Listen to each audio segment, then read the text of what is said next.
नमस्ते किसान भाइयों, मैं विजय कुमार तासगांव यश एग्रो लैब फिर एक बार आप सभी का कम से कम खर्चे में दर्जेदार उत्पादन निकालने के बारे में जो बातचीत चले उस बातचीत में आप में सभी का आपका स्वागत करता हूं।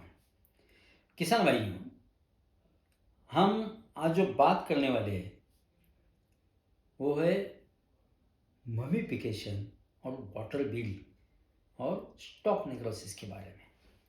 देखिए किसान भाई, ममीफिकेशन अलग बात है और स्टॉक नेक्रोसिस अलग बात है। गफलत मत कभी नहीं होनी चाहिए।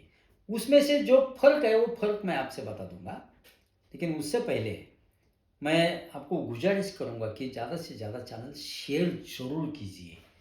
बहुत अंगूर के किसान ऐसे हैं कि उनको जो छोटी छोटी बातें वो मालूम नहीं है, उसको ये मालूम होना चाहिए इसके लिए, क्योंकि उसी हिसाब से हमारा पैसा भी बगीचे में बहुत जाता है। और एक बात बताता हूँ आपको, ममीफिकेशन के लिए इस दुनिया में औषध नहीं है, कौन सी भी दवाई नहीं है। हम बात करेंगे, अच्छा लगा तो जरूर लाइक भी कीजिए। देखिए,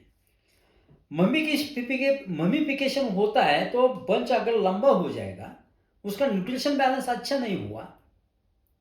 अगर ज़्यादा पेड़ पर माल रख दिया, अंगूर ज़्यादा रख दिया और उसके हिसाब से पत्ती नहीं है, उसके हिसाब से न्यूट्रिशन मैनेजमेंट नहीं है, तो ममीफिकेशन होगा। ममीफिकेशन में जो मनी होता है नीचे का, बंच का नीचे का जो मनी होता है ना, उसका जो डेट होता है वो व्हाइट होता है, वो काला नहीं पड़ता।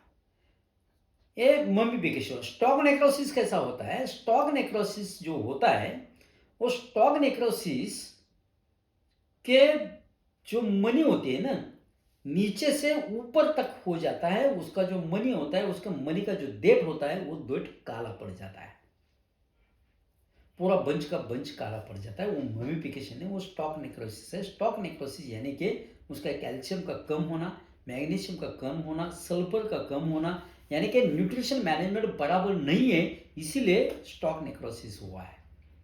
स्टॉक नेक्रोसिस के लिए दवाई है, क्या है?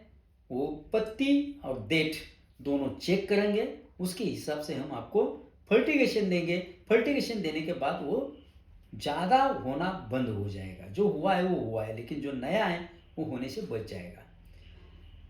उसको कैल्शियम सल्फेट दे दिया, चिलिटेड कैल्शियम दे दिया, कैल्शियम का स्प्रे कर दिया, तो भी वो थोड़ा सा कम हो जाएगा। लेकिन न्यूट्रिशन मैनेजमेंट अच्छी कर लो, इसीलिए पान और डेट परीक्षण, लीफ और टिश्यू एनालिसिस कर लीजिए।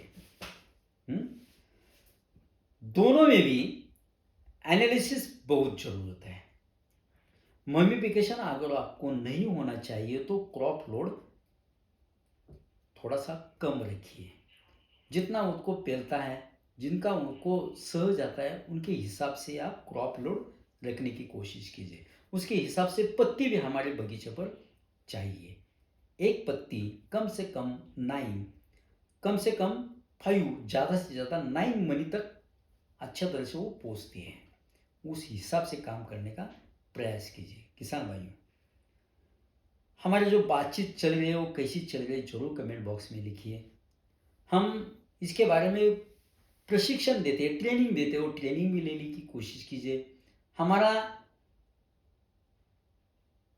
अनार, ग्रेप्स, शुगर केन यानी कि ऊस और टोमेटो का ऐप भी है, वो ऐप भी आप डाउनलोड कर सकते हैं किसान भाइयों। लेकिन एक बात ध्यान से सुनिए, जो खेती हम करते हैं ना, वो खेती कम से कम खर्चे में अच्छी होनी चाहिए। उसी हिसाब से काम करने का प्रयास कीजिए। Thank you.